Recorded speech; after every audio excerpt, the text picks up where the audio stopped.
بسم اللہ الرحمن الرحیم۔ سویٹ اسلام کے تمام معزز دوستوں کو میرا خلوص بھرا سلام۔ میں ہوں محمد زاہد اور آپ دیکھ رہے ہیں سویٹ اسلام یوٹیوب چینل۔ میرے ایک دوست نے اپنی ایک کہانی سنائی کہ میں ایک بار کسی مریض کے ساتھ بہاولپور وکٹوریا ہسپتال میں تھا۔ اسی دوران میں نے ایک بہت پرانے اور میلے کچیلے کپڑوں میں ملبوس ایک بوڑھیا کو قریب سے گزرتے دیکھا۔ میں سمجھا کہ یہ شاید کوئی مانگنے والی ہے، مگر جب ایک دو بار اس پہ مزید نظر پڑی تو میں سوچنے لگا کہ نہیں، یہ مانگنے والی نہیں ہو سکتی، معاملہ کچھ اور ہے۔ اور میں اپنی طبیعت کے ہاتھوں مجبور ہو کر اس بوڑھی اماں کے پیچھے چل پڑا۔ میں نے دیکھا کہ وہ کچھ آگے جا کر تھک سی گئی ہے اور ایک طرف موجود چھوٹی سی دیوار کے ساتھ سہارا لے کر کھڑی ہو گئی ہے۔ میں جلدی سے اماں کے قریب ہوا اور سلام کرتے ہوئے پوچھا کہ اماں کہاں جا رہی ہیں؟ اماں نے آنکھوں پہ ہاتھ رکھ کر میری طرف دیکھا اور کہنے لگی کہ میرا بیٹا یہاں ہسپتال میں داخل ہے، اس کے لیے چائے لینے جا رہی ہے۔ میں نے کہا کہ اماں آپ اتنی بزرگ ہو چکی ہیں، اپنے ساتھ کسی اور کو لے آتی، آپ کہاں اتنی مشقت کرتی پھریں گی؟ اور دوسرا آپ کے بیٹے کا وارڈ بھی دوسری منزل پہ ہے، ہم جیسوں کے لیے بھی مسلسل آنا جانا بہت مشکل ہو جاتا ہے، آپ تو بہت تھک جائیں گی۔ اماں ایک عجیب انداز میں مسکراتے ہوئے بولی، نہیں بیٹے، میں نہیں تھکتی، وہ میرا بیٹا ہے نا، اگر میں ہی تھک گئی تو اسے کون سنبھالے گا؟ اور دوسرا ہمارا کوئی بھی نہیں ہے، صرف ہم دو ماں بیٹا ہی ایک دوسرے کا سہارا ہیں۔ میرا جی بھر آیا اور میں نے کہا کہ اماں آپ واپس جائیں اپنے بیٹے کے پاس، میں چائے لے کر آتا ہوں اور آپ کو پہنچا دیتا ہوں۔ اماں شاید واقعی تھک چکی تھی، اس لیے انکار نہ کر سکی اور اپنے میلے سے آنچل کے پلو سے بندے پیسے کھولنے لگی۔ میں نے فوراً کہا نہیں اماں، آپ رہنے دیں، میں چائے لے آتا ہوں، بس آپ دعا کر دینا۔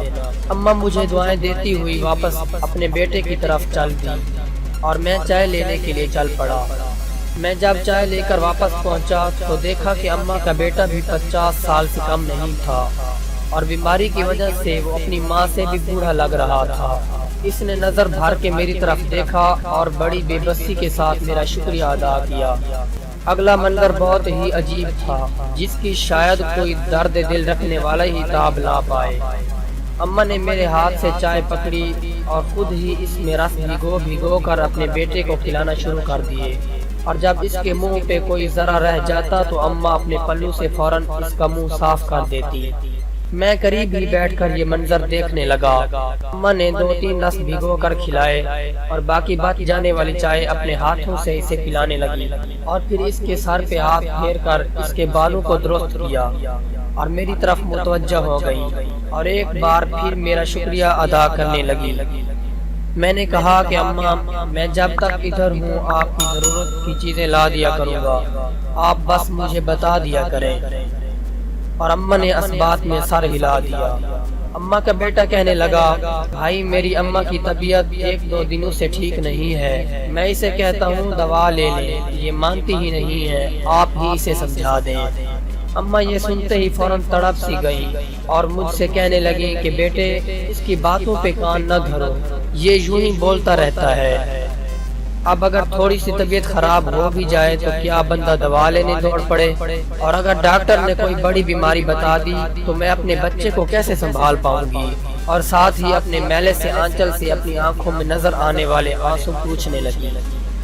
پیارے دوستو، میں تو بس ایک ہی بات جانتا ہوں کہ جب لفظ ماں آ جائے تو باقی سب فرق ختم ہو جاتے ہیں، چاہے وہ غریب گھر میں بسنے والی ماں ہو یا بنگلوں اور محلات میں رہنے والی ماں ہو، بلکہ یہ بھی فرق ختم ہو جاتا ہے کہ وہ ماں انسان ہے یا انسانوں کے علاوہ کسی اور مخلوق میں سے ہے، ماں بس ماں ہوتی ہے۔